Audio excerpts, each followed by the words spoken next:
আপোনাৰ মনৰ ভাৱ প্ৰকাশ কৰক। ইমান ধুনীয়াকৈ মেকআপ কৰি দিছোঁ, আপোনাৰ মনৰ ভাৱ প্ৰকাশ কৰক। দাদা, দাদা, দাদা, তুমি কিয় মতা নাই মুখেৰে?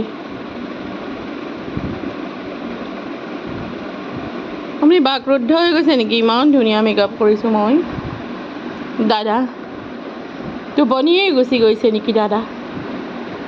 এষাৰ মাত দিয়ক দাদা। ইমান সুন্দৰভাৱে সজাই দিছে, এষাৰ মাত দিয়ক। মাত দিয়ক। নাকটো পানী লাগিছে, ক'লা হৈ আছে।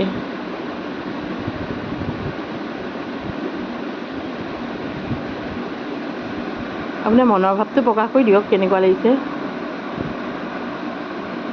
টোপনিহে গৈছে। মনৰ ভাৱ কি প্ৰকাশ কৰিম, বৰিজীমণিৰ টোপনি আহিছে। মনৰ ভাৱ প্ৰকাশ কেনেকৈ কৰিম যদি নিদ্ৰা দেৱীয়ে চোঁচৰাই লৈ যায় তেওঁ কোলাত শুবলৈ? হয়নে নহয় বাৰু কথাষাৰ?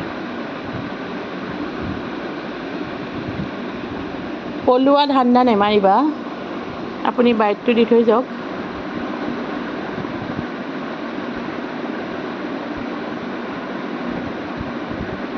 বাৰু হ'ব, আপোনাৰ মই কাণটো বেলেগ ষ্টাইলটো কৰি দিওঁ।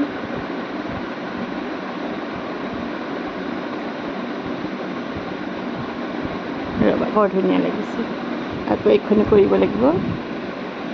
বাৰু নাই হোৱা।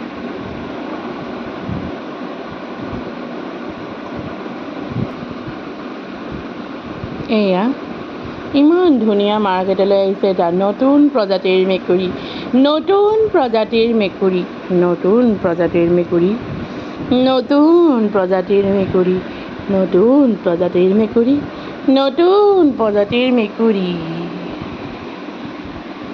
এইফালে মন কৰক, এইবিধৰ হৈছে নতুন মাৰ্কেটলৈ অহা নতুন ধৰণৰ মেকুৰী, যাৰ কাণকেইখন উলটি খাই থাকে।